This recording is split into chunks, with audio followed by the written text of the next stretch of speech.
एक घने जंगल में एक इच्छा पूर्ति वृक्ष था। उसके नीचे बैठकर कोई भी इच्छा करने से वह तुरंत पूरी हो जाती थी। यह बात बहुत कम लोग जानते थे, क्योंकि उस घने जंगल में जाने की कोई भी हिम्मत नहीं करता था। एक बार संयोग से एक थका हुआ व्यापारी उस वृक्ष के नीचे आराम करने के लिए बैठ गया। उसे पता ही नहीं चला कि कब उसकी नींद लग गई। जागते ही उसे बहुत भूख लगी। उसने आसपास देखकर सोचा, काश कुछ खाने को मिल जाए।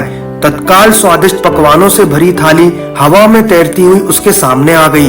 व्यापारी ने भरपेट खाना खाया और भूख शांत होने के बाद सोचने लगा, काश कुछ पीने को मिल जाए। तत्काल उसके सामने हवा में तैरते हुए अनेक शरबत आ गए। शरबत पीने के बाद वह आराम से बैठकर सोचने लगा, कहीं मैं सपना तो नहीं देख रहा हूँ। हवा में से खाना पानी प्रकट होते पहले कभी नहीं देखा, ना ही सुना। जरूर इस पेड़ पर कोई भूत रहता है जो मुझे खिला पिलाकर बाद में मुझे खा लेगा। ऐसा सोचते ही तत्काल उसके सामने एक भूत आया और उसे खा गया। इस प्रसंग से हम यह सीख सकते हैं, हमारा मस्तिष्क ही इच्छा पूर्ति वृक्ष है।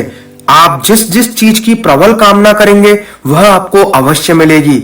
अधिकांश लोगों को जीवन में बुरी चीजें इसलिए मिलती है क्योंकि वे मन में ज्यादातर बुरी चीजों की आशंका करते हैं। इंसान ज्यादातर समय सोचता है, कहीं बारिश में भीगने से मैं बीमार ना हो जाऊं, और वह बीमार हो जाता है। इंसान सोचता है, शायद मेरी तो किस्मत ही खराब है, और उसकी किस्मत सचमुच खराब हो जाती है। इस तरह आप देखेंगे, आपका अवचेतन मन इच्छा पूर्ति वृक्ष की तरह आपकी इच्छाओं को ईमानदारी से पूर्ण करता है। इसलिए आपको अपने मस्तिष्क में विचारों को सावधानी से प्रवेश करने की अनुमति देनी चाहिए। यदि गलत विचार अंदर आ जाएंगे तो गलत परिणाम मिलेंगे।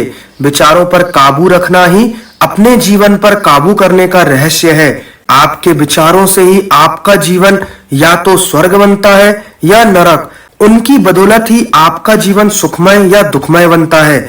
विचार जादूगर की तरह होते हैं, जिन्हें बदलकर आप अपना जीवन बदल सकते हैं।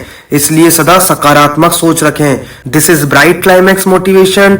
आगे मिलते हैं और भी मोटिवेशनल वीडियोस के साथ। यूनिवर्स हमेशा हमारे साथ है।